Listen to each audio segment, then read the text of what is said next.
Alguém já disse, queridos irmãos, que uma imagem vale mais do que 1000 palavras. A pessoa que escreveu, ou leu, ou disse isso pela primeira vez e foi reproduzido, não temos bem certeza de onde vem essa frase, hoje certamente é citada para descrever aquilo que nós chamamos de cultura imagética ou sociedade da imagem.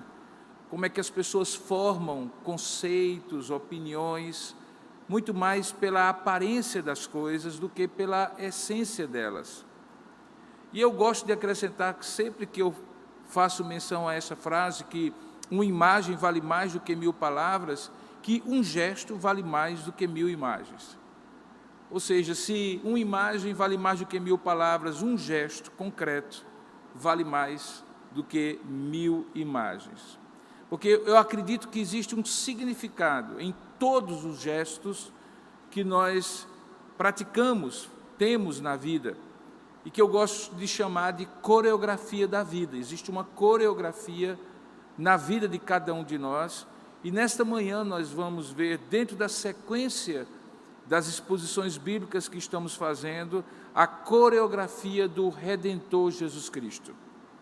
Você lembra que essa história de Jesus que nós estamos sinteticamente expondo nessa série de 4 olhares, nessas 4 temporadas anteriores, os princípios, os coadjuvantes, os encontros e os ensinos do Mestre, Mateus, Marcos, Lucas e João são conduzidos pela inspiração do Espírito Santo a registrar eventos que conduziram para o desfecho dessa narrativa naquilo que nós chamamos de a Semana Santa. Esta última temporada, que nós estamos chamando da temporada da Paixão e da Glória, ocupa 7 capítulos dos 28 capítulos de Mateus, 6 capítulos dos 16 capítulos de Marcos, quase 5 capítulos dos 24 capítulos de Lucas e 10 capítulos, quase a metade dos 21 capítulos de João. Mas não é apenas pela quantidade de espaço que essa semana, única semana, a última semana da Paixão e da Glória do Redentor, ocupam em toda a narrativa de cada um dos 4 olhares, de cada um dos 4 evangelistas, que essa semana é importante. Na verdade, nós vamos percebendo que, ao longo da semana, paixão e glória vão se alternando, e tudo aquilo que está sendo construído ao longo da narrativa, ao longo da história de Jesus, se intensifica, tem um crescente agudo que termina no momento de maior paixão, que é a cruz, mas também no momento de maior glória, que é a ressurreição. Domingo passado, pela manhã, nós vimos que essa semana começa com uma entrada triunfal do Redentor a Jerusalém, em Jerusalém. Vimos como aquela multidão que o acompanhava desde Betânia, que se encontra em algum momento com outras multidões, entra na cidade santa, e ali todo aquele povo está dizendo para o Senhor: Hosana, bendito que vem em nome do Senhor.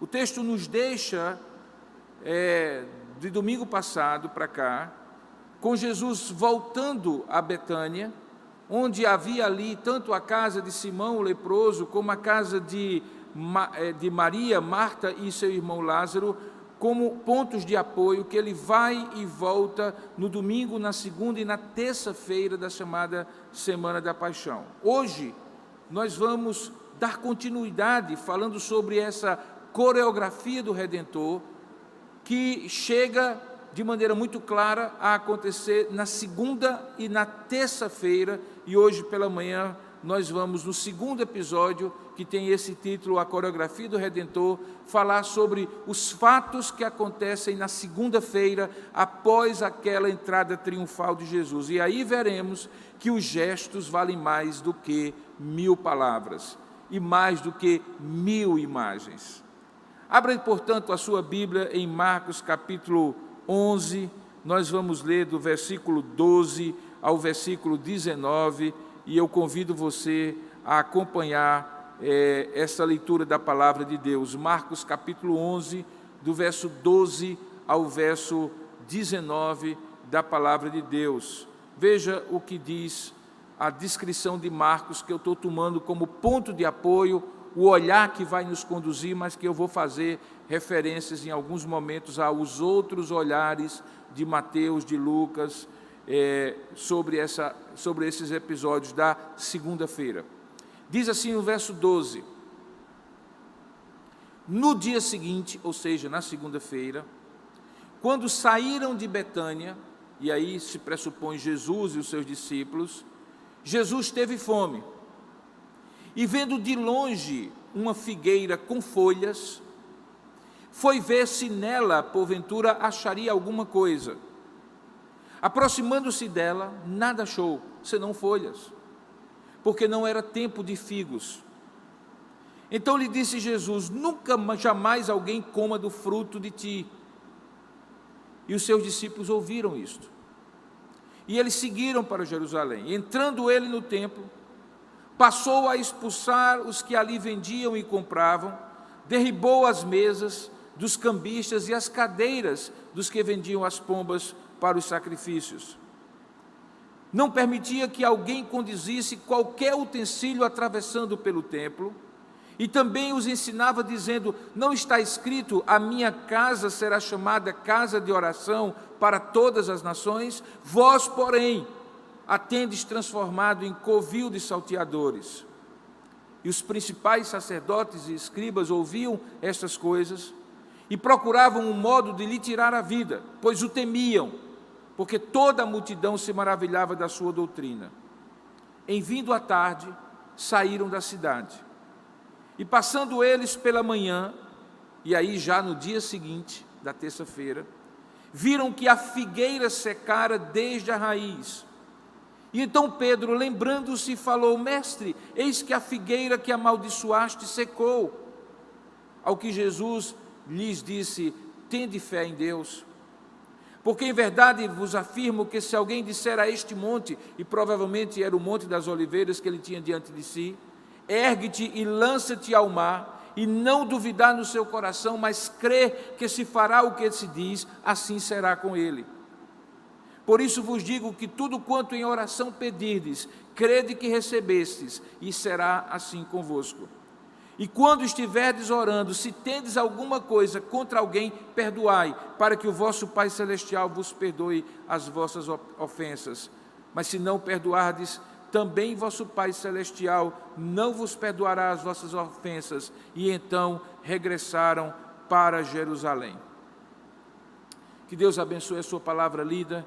Nós vamos orar nesse momento. Eu convido, onde você estiver, a curvar a sua cabeça, fechar os seus olhos e juntos falarmos com Deus, pedindo que Ele ilumine a nossa mente, o nosso coração e fale conosco. Oremos. Ó Deus amado e querido Pai, nós oramos nesse momento a Ti agradecidos, porque mesmo onde estivermos não juntos aqui neste lugar, que costumeiramente Te adoramos juntos como Teu povo, que o Senhor nos ouve em oração, porque sabemos, ó Pai, que é por meio de Jesus Cristo, o nosso Redentor, o nosso Salvador bendito, que nós somos aceitos na Tua presença diante do trono da Tua graça. Agradecemos porque na oração que fazemos agora, rogamos que o Senhor abra o nosso coração, que o Senhor dilate a nossa alma, que o Senhor possa falar profundamente ao nosso coração, ao nosso ser, de tal maneira que possamos, ouvindo a Tua voz, crer na Tua palavra e obedecer a Tua palavra como convém que obedeçamos. Fala conosco, Senhor, nós Te daremos todo o nosso ouvido, é o que nós oramos em nome de Jesus. Amém. Queridos, nessa semana chamada Semana da Paixão e da Glória, e particularmente nesses 2 dias, segunda e terça-feira, nós vamos acompanhando os acontecimentos que estão sendo narrados por 3 dos 4 evangelistas, Marcos, Mateus e Lucas. No caso específico de Mateus, existe uma impressão de que ele junta esses 2 dias, ele condensa os acontecimentos da segunda e da terça-feira, sem dar um intervalo na sucessão de eventos, que na verdade, conforme nós vemos em Marcos, acabamos de ler, acontecem de fato em 2 dias, na segunda e na terça-feira. Apesar disso, é Mateus que inclui a maior parte do conteúdo do que ocorre naqueles 2 dias, e que ficará mais claro na exposição de hoje à noite, quando eu darei sequência a estes 2 dias da Semana da Paixão e da Glória. No caso de Lucas, é muito claro que ele é sucinto, muito reduzido, assim como Marcos foi na leitura que nós fazemos. E com referência a esses 2 dias, segunda e terça, no caso de João, que nem é citado nessa exposição desses 2 dias, é porque ele nada diz sobre esses 2 dias, fazendo com que o seu olhar seja mais concentrado no momento da última ceia. No domingo, como nós vimos, Jesus havia saído logo cedinho de Betânia, havia feito a entrada triunfal de Jerusalém e volta para pernoitar em Betânia, como nós vimos domingo passado. No dia seguinte, ou seja, na segunda-feira, ele novamente sai de Betânia e, conforme a narrativa que é feita apenas por Marcos e Mateus, no caminho ele amaldiçoa uma figueira porque ela não tinha frutos, como nós acabamos de ler. Na sequência, depois de ter acontecido aquilo, ele entra em Jerusalém com os seus discípulos, vai ao templo, coisa que ele não havia feito no dia anterior, na entrada triunfal, e ali no templo ele expulsa os vendilhões do templo, que estavam no pátio dos gentios, que era uma esplanada antes das pessoas entrarem, propriamente dito, no local do santuário. Marcos registra, como nós vimos, que logo depois daquela expulsão dos vendilhões, dos cambistas, dos comerciantes do templo, que ele volta ao fim do dia para pernoitar em Betânia. Naquela segunda-feira, aqueles 2 atos descritos por Marcos e Mateus, a maldição da figueira e a purificação do templo, eram gestos que tinham significados profundos. Aquela figueira cheia de folhas, que deixava a entender que havia também frutos, era na verdade um símbolo de Israel da época de Jesus Cristo, que tinha na figueira, na oliveira e na videira 3 árvores que de certa maneira espelhavam, refletiam a relação de Deus com aquele povo. Alguns chamam das árvores sagradas do povo de Deus, a oliveira, a figueira e a videira. Aquela que dá o azeite, aquela que dá o vinho e aquela que dá os figos para alimentação. De modo que, quando Jesus amaldiçoa aquela figueira, o simbolismo do gesto tem a ver com a rejeição e o juízo de Deus sobre Israel. Se você puder abrir aí na sua Bíblia, em Lucas capítulo 13, do verso 6 a 9, Jesus já havia contado uma parábola que se referia a uma videira, ou melhor dizendo, a uma figueira que tinha sido plantada e que o dono, vindo procurar fruto, não achou. O texto diz assim: certo homem, aquela parábola de Lucas, capítulo 13, versos 6 a 9, certo homem tinha uma figueira plantada na sua vinha, e vindo procurar fruto nela, não achou. Pelo que disse ao viticultor: há 3 anos eu venho procurar fruto nessa figueira e não acho. Podes cortá-la, para que ela não esteja mais ocupando inutilmente a terra. Ele, porém, respondeu: Senhor, deixa ainda esse ano, até que eu escave ao redor dela e lhe ponha estrume, e se vier a dar fruto, bem está, se não, então mandarás cortá-la. Aquela parábola, de certa maneira, era uma voz profética, era uma profecia daquilo que agora, nesse gesto simbólico de Jesus, vem a acontecer. A figueira é então amaldiçoada, porque, de alguma maneira, aquelas folhas que estavam ali davam a impressão a quem passasse pelo caminho que era uma fruteira, uma figueira que dava fruto, que produzia alimento, que era a finalidade daquela árvore, mas que na verdade era apenas aparência, era apenas folha e não fruto. Em certo sentido, Jesus está dizendo que todo aquele templo e toda aquela majestosa construção feita inicialmente por Salomão, depois destruída, arrasada e refeita ainda mais esplendorosa por Herodes. Uma construção gigantesca que aglomerava pessoas vindas de todos os lugares do mundo que confessavam o Deus de Israel. Na verdade, era como uma figueira cheia de folhas, e todos aqueles rituais e sacrifícios, as roupas dos sacerdotes, toda a pompa e circunstância daquele culto, que de fato tinha sido instituído por Deus, mas que tinha perdido o sentido, eram como folhas de uma figueira. Tinha aparência de vida, tinha aparência de piedade, de utilidade para glorificar a Deus e abençoar as pessoas, mas na verdade não tinha. Marcos conta que na manhã seguinte, ou seja, na terça-feira, quando eles estavam agora mais uma vez saindo de Betânia cedo para voltar a Jerusalém nessas idas e vindas, Pedro exclama: Rabi, olha aí que a figueira que o Senhor amaldiçoou secou, como nós lemos. E é Mateus que narra que, junto com ele, os seus discípulos começaram a espantar-se como é que a figueira de um dia para o outro havia se secado imediatamente. E aí Jesus, o próprio Jesus, interpreta, já no dia seguinte, no texto que nós não lemos, da terça-feira, que aquela sequidão, aquela destruição e aquele juízo da figueira estava relacionada também ao ato que ele havia feito na sequência. E qual tinha sido o ato que ele tinha feito na sequência? O texto que nós lemos informa. Diz que logo depois daquela figueira ter secado, ou Jesus ter amaldiçoado aquela figueira na segunda-feira, ele entra no templo e expulsa aqueles vendilhões do templo.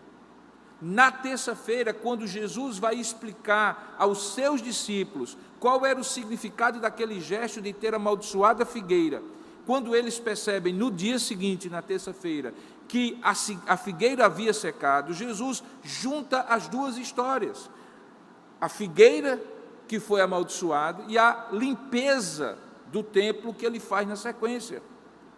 O próprio Jesus, então, faz essa relação lá em Mateus capítulo 21, quando Jesus se apresenta como a pedra angular, e todos nós sabemos qual é a ideia da pedra angular, a pedra do fundamento de uma esquina do templo, que dava sustentação, retidão, e que fazia com que ele ficasse firme entre duas paredes. Aquela pedra angular havia se tornado uma pedra rejeitada na construção espiritual que transcendia aquele templo, e que aquele templo deveria simbolizar, mas que não estava mais simbolizando. No verso 42 do capítulo 21 de Mateus, que é o texto correlato a esse, Jesus pergunta: nunca leste nas Escrituras? A pedra que os construtores rejeitaram, essa veio a ser a principal pedra angular. Isso procede do Senhor e é maravilhoso aos nossos olhos. Ele está citando o Antigo Testamento. Portanto, ele conclui: eu vos digo que o reino de Deus vos será tirado e será entregue a um povo que lhe produza os respectivos frutos. É uma referência à à figueira que havia secado. E aí ele volta ao tema da pedra e diz assim: tudo que cair sobre esta pedra, que era pedra angular e que se tornou pedra rejeitada por vocês, cairá e ficará em pedaços, e aquele sobre quem ela cair ficará reduzido a pó. E aí então que precisa ser compreendido que aquela maldição sobre a figueira e ato contínuo, a limpeza do templo, são dois atos, dois gestos que falam muito mais do que palavras, como eu falei no início dessa mensagem.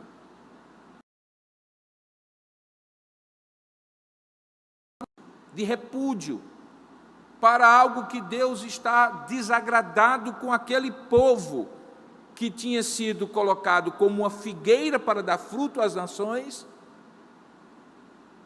e cujo templo deveria significar um lugar de casa de oração para todos os povos, mas que tinha se tornado um lugar de comércio, assim como a figueira tinha se tornado um lugar infrutífero, ou uma árvore infrutífera. Então, quando Jesus chega na sequência ao templo, e ele vai limpando aquele lugar, derrubando as banquinhas de negócios que havia no templo, expulsando os vendilhões, coisa que é contada por Mateus, Marcos e João, e que é distinto daquele outro episódio que só João conta no capítulo 2, logo no início do ministério, em que Jesus também já faz ali uma limpeza do templo. A conexão fica muito clara. E fica muito claro tanto quanto você compreender como aquele templo era importante, não por causa do templo em si, mas por causa da evolução da ideia da adoração a Deus. Se você traçar uma linha longitudinal na história da redenção, você verá Deus e o primeiro casal no encontro no Jardim do Éden, na viração de cada dia. Depois você vai encontrar os patriarcas, a começar de Abraão, fazendo altares. Noé também faz um altar logo após o dilúvio.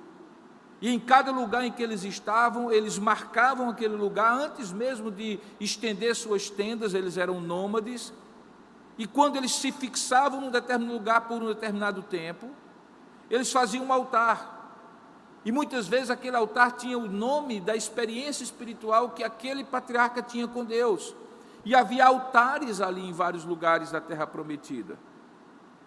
Depois, quando o povo sai do Egito, liberto pela liderança de Moisés, e por 40 anos eles vão chegando à terra prometida, Deus ensina, instrui e ordena, no capítulo 20 de Êxodo, quando ele entrega a lei, que haveria necessidade de um templo móvel, chamado tabernáculo. E aquele templo que era móvel, se movia segundo o propósito de Deus, guiado por uma coluna de fogo à noite, ou por uma coluna de nuvens durante o dia, e onde aquela coluna se fixasse, eles armavam um templo, e ali ficavam, enquanto fosse a vontade de Deus. Todo o acampamento estava ao redor daquele tabernáculo, simbolizando que toda a vida civil, familiar, política, econômica, era voltada e centralizada naquele tabernáculo. Era um templo móvel, mas que Deus havia marcado ali, o lugar onde se encontraria com o povo. Quando eles chegam na terra prometida e a coisa evolui, Deus coloca no coração de Davi, o segundo rei de Israel, o desejo de construir um templo. Ele produz todas as condições, mas Deus o proíbe, porque ele era um homem guerreiro, como Deus mesmo colocou: você tem sangue nas mãos, mas o teu filho Salomão edificará o templo para mim. E Salomão edifica. E aquele templo, talvez uma das orações mais belas de todo o Antigo Testamento, é a oração que Salomão faz na inauguração daquele templo. E fica muito claro naquela oração que aquele lugar era o lugar onde Deus se encontraria com o seu povo. É óbvio que Deus estava em todos os lugares, que Deus está em todos os lugares, mas assim como Deus marcava a hora e o lugar no Jardim do Éden, Deus marcava a hora e o lugar no altar que o povo edificava, os patriarcas, que Deus marcava a hora e o lugar onde o tabernáculo deveria ficar fixado por um determinado tempo para ali o povo adorar o Senhor. Ele também marcou em Jerusalém aquele lugar para ser um lugar de convergência nas grandes festas. O povo tinha sua devoção em casa, certamente, nos outros dias todos do ano, mas naquele dia em especial, ou naqueles dias em especial, como era o dia da Páscoa, eles acorriam para Jerusalém e ali ofereciam seus sacrifícios, e todo aquele lugar remetia à ideia de que era um único povo, debaixo de uma única aliança, diante de um único Deus. O templo era o símbolo disso. O que se esperava era que, portanto, aquele lugar fosse um lugar que produzisse reverência, a começar dos líderes religiosos que oficiavam ali. Que a transcendência, a espiritualidade, a piedade e, consequentemente, o testemunho para todos os que estivessem ali pudessem ser o centro, é a razão e o propósito de tudo aquilo. Mas aí o que havia acontecido? No meio de todos esses propósitos santos, um povo que é separado dos demais para dar testemunho de Deus, começa a dar um testemunho ao contrário. William Hendrickson diz o seguinte, que um negócio florescente estava ali acontecendo no templo. Porque para que os sacrifícios pudessem ser feitos, os sacerdotes começaram a entrar num conluio e uma atividade religiosa agitada, mas sem sinceridade e verdade, começou a acontecer. Os comerciantes eram os cambistas dos sacrifícios, porque ao invés daquela pessoa sair da sua cidadezinha arrastando um cordeirinho, ou com 2 pombinhas, dependendo da condição financeira que ela tinha, ela trazia a sua moeda, e muitas vezes era uma moeda diferente da moeda do templo, e os sacrifícios só podiam ser feitos na moeda do templo, a entrada do templo só podia ser feita na moeda do templo.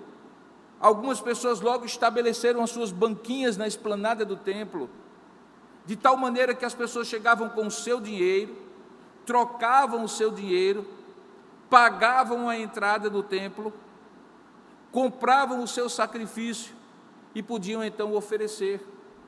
E aí, obviamente, quando religião e dinheiro se misturam, e a ênfase passa a ser mais no dinheiro do que na piedade cristã, na piedade judaica, na piedade para com Deus, logo a corrupção do coração humano se espalha.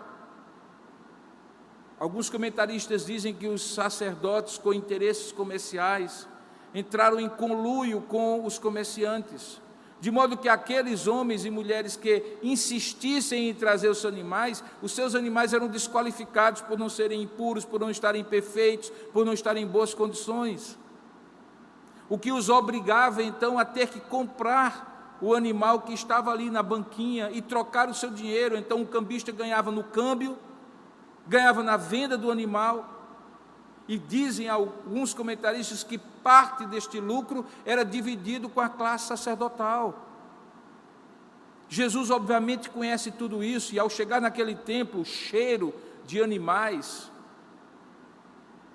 e muito mais o cheiro do pecado daquele povo, que deveria ter naquele lugar um lugar santo, reverente, piedoso, mas que estava se tornando um verdadeiro comércio religioso. Aquilo vai trazendo uma sensação de asco, de nojo espiritual da parte do Salvador, e ele então faz aquela limpeza completa. E este ato, esse gesto, tem conexão com aquela maldição que ele lança sobre a figueira. São ambos atos de juízo, de rejeição, de disciplina da parte de Deus sobre um povo que deveria dar fruto, mas só tinha folha, que deveria estar no templo para adorar com aquilo que o templo simbolizava, que era a presença de Deus com eles, mas que tinha outros interesses que não eram interesses espirituais. Esses 2 gestos, que valem mais do que 1000 imagens, são a própria coreografia do juízo do Redentor, e isso obviamente produz uma reação. Os oponentes de Cristo, que são justamente aqueles que são mais afetados por aquilo que ele fez, na terça-feira, ou seja, no dia seguinte, no verso 18, é dito que aqueles chefes dos sacerdotes e os escribas ouviram as coisas e viram as coisas que estavam acontecendo e procuravam um modo de matá-lo, pois eles estavam com medo de Jesus, pois todos estavam impressionados com o seu ensino. Havia uma comoção popular pela exploração contínua, mas nunca ninguém tinha galvanizado, atraído, convergido para si no seu ensino e no seu gesto, como Jesus havia feito. E o povo então o proclama, o povo o encoraja, o povo fortalece a sua ação e o seu gesto, e todas as autoridades religiosas ficam preocupadas, mas procuravam matá-lo, porque a pregação de Jesus, o gesto de Jesus, incomodava-os, porque flagrava a hipocrisia e a corrupção da religião que eles proclamavam e que eles praticavam. É claro, irmãos, que um ato tão aberto e público quanto a purificação do templo não poderia ter passado despercebido pelos sacerdotes e pelos principais escribas, os líderes do povo. O sinédrio inteiro, o mesmo que depois vai julgar e condenar Jesus, é profundamente afetado. e fica cheio de ressentimento. Lucro havia se perdido. Se continuasse, se perderia para sempre. E mais do que isso, controle social em nome de um suposto Deus que não era o Deus verdadeiro. Religioso também estava sendo questionado agora por Jesus. Então esses homens, mais do que nunca, que já tinham tido problemas ao longo da história de Jesus, sempre confrontando-o quando ele dizia as verdades do reino, agora convergem para a ideia de que devem matar Jesus. No entanto, eles não conseguem capturá-lo naquele momento. Por quê? Porque o medo do povo os impedia de agir contra o seu inimigo. Marcos narra, irmãos, que naquela noite, depois daquela limpeza do templo, e toda a comoção e todo o barulho que aquilo produziu, Jesus e os discípulos voltam para Betânia. Antes, porém, deles voltarem para Betânia, o olhar de Mateus, não de Marcos, o texto que nós lemos, mas o olhar de Mateus, diz que, no capítulo 21, verso 14 a 17, que Jesus curou muitas pessoas. Se você for lá o texto, Mateus capítulo 21, 14 a 17, Mateus é quem conta essa parte da cura que Marcos não conta, que Marcos passa por cima, e que acontece exatamente antes de Jesus deixar na segunda-feira a Jerusalém para voltar a Betânia. Veja aí.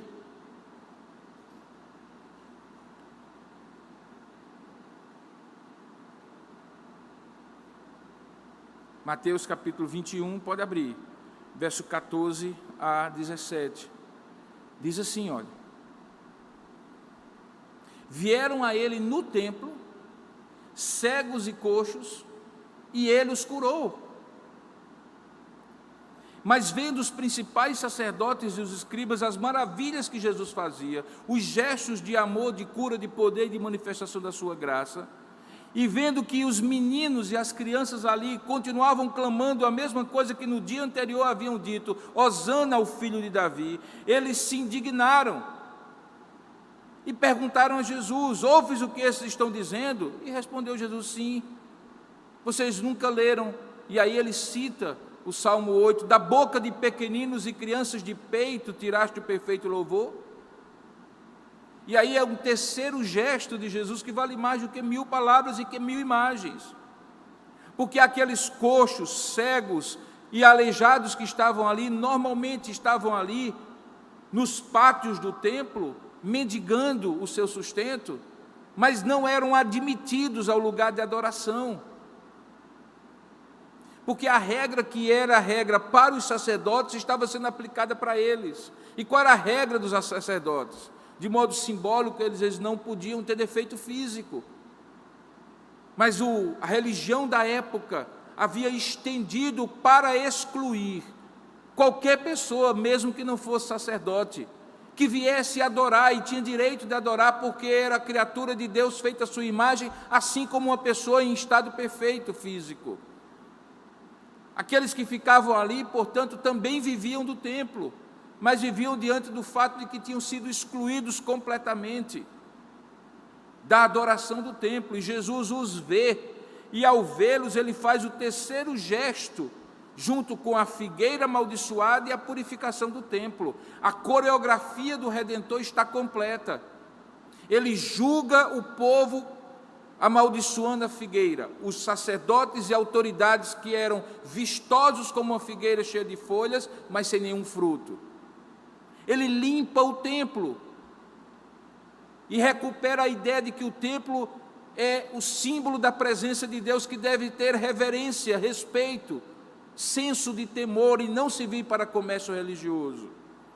E ele cura os cegos e coxos que estavam ali excluídos da adoração e que precisavam do templo e de toda aquela movimentação religiosa para poder ter o que comer. Nesses três gestos, Jesus então, nessa coreografia do Redentor, Jesus emite juízo, disciplina sobre o povo, mas sinaliza a graça dele sobre aqueles que ele curou. Novamente a paixão, o lado negativo daquela semana se revela. No juízo sobre a figueira, na purificação do templo, mas também a glória da graça de Deus também se revela ali, na segunda para a terça-feira, quando aqueles homens e mulheres eram curadas, coxos e cegos que estavam no templo. Sabe, irmãos, essa aparente mistura de assuntos, árvore e templo, fruto, pedra, curas realizadas por Jesus, crianças louvando, autoridades religiosas querendo prendê-lo e matá-lo, só faz sentido justamente porque naquele lugar era o lugar em que haveria de acontecer a grande adoração que Deus tinha criado esse povo para oferecer a ele, o grande testemunho para as nações, e que naquela ocasião, naquela Páscoa em específico, também seria o cenário da paixão e da glória do Redentor. Assim como a oliveira, a figueira e a videira eram plantadas como árvores para dar frutos, mas tinham se tornado árvores estéreis, infrutíferas e inúteis. Assim também os rituais e sacrifícios oferecidos no templo tinham se tornado corrompidos, impuros, hipócritas, que impediam até mesmo que aqueles coxos e cegos, que eram os que mais precisavam de auxílio divino, pudessem adorar no templo. Todos aqueles gestos de Jesus, naquela segunda para terça-feira, denunciavam um povo que havia feito um pacto com Deus, e aparentemente por meio de uma religiosidade hipócrita, parecia manter a aliança e obedecer aos seus princípios, mas na verdade se afastar a tempo de Deus, e eu só mantinha folhas sem frutos. Um templo destituído da sua glória, da reverência e da piedade, da presença e do temor de Deus ali naquele lugar. Todos aqueles gestos, portanto, denunciavam essa contradição, e que Jesus deixa claro que a sua mensagem denuncia, antes mesmo de criar um problema tão grande como nós veremos na sequência, que as pessoas e as autoridades, principalmente as autoridades religiosas, acabam encontrando a solução de dar cabo da sua vida. As lições ensinadas, irmãos, nesses três gestos são muito claros, ou muito claras. Elas podem ser resumidas da seguinte maneira: primeiramente, Jesus está punindo a degradação da religião e insistindo na reverência da vida e do culto. Jesus está repreendendo a fraude, no caso especialmente a fraude religiosa, e está exigindo honestidade de adoração no coração, antes do ritual visível que era oferecido ali no templo. Ele também está repreendendo a indiferença em relação àqueles que desejam adorar a Deus, que declaram que o templo era o lugar onde poderiam se reunir como povo da aliança e uma casa de oração para todas as nações, mas que, na verdade, estava servindo de mau testemunho para todos que estivessem ali. Tudo isso Jesus fazia como gestos proféticos e simbólicos do lugar que Deus precisa ter na vida dele. E esse lugar precisa ser central e não periférico. Não pode ser substituído por folhas. Não pode ser restrito apenas a lugares físicos. Embora o lugar físico, quando devidamente consagrado para o povo da aliança adorar a Deus, deve ser visto com reverência, com temor. Sabe, irmãos, aquela vastidão daquele templo, a beleza das folhas daquela figueira, inspiram a reverência, conduzem à adoração. No entanto, tudo que é belo e tudo que é grandioso ali havia se perdido, porque tinha se tornado apenas aparência. Quando nós pensamos nos dias de hoje, na nossa própria vida, nós somos levados a pensar se com certas adaptações ou semelhanças e diferenças nós não estamos caminhando na mesma direção. É preciso, portanto, ao mesmo tempo que cultivemos uma espiritualidade de coração, regida pela palavra de Deus, que não se restringe a espaços físicos, no entanto, termos consciência de que determinados lugares, determinados momentos, determinadas situações em que o povo se congrega para adorar a Deus, devem ser momentos e lugares sagrados de reverência a Deus, que deem testemunho para os demais que estão aí. Não apenas folhas, mas folhas e frutos. E que esses frutos implicam, inclusive, em cuidar daqueles que essa religião formal daquela época e qualquer religião formal da época de hoje não cuidam. Os cegos e coxos que são excluídos da prática, da piedade, da religião, da comunhão com Deus, por uma série de processos de exclusão. Nós estamos vivendo tempos difíceis, todos acompanharam nessa semana os grandes embates jurídicos, teológicos, filosóficos e de toda a ordem que envolvem a questão do isolamento social e particularmente daquele aspecto em relação aos templos religiosos, não apenas cristãos, mas de todas as religiões. Muita coisa foi dita, muita coisa foi escrita, mas eu gostaria de chamar a sua atenção a um fato, esse que está descrito aqui. É que quando Jesus condena a religião externa, Ele não está descaracterizando ou descredibilizando nem o templo, nem todos aqueles rituais simbólicos que manifestavam a esperança de que Jesus, o Messias, haveria de vir e de fato estava ali diante deles. Quando Ele destrói tudo aquilo, quando Ele amaldiçoa a figueira, quando Ele derruba as mesas dos cambistas, quando Ele expulsa aqueles comerciantes do templo, Ele faz justamente porque aquilo era importante e precisava ser purificado, precisava ter uma lição, e a lição vem quando Ele expulsa comerciantes e atrai pessoas carentes.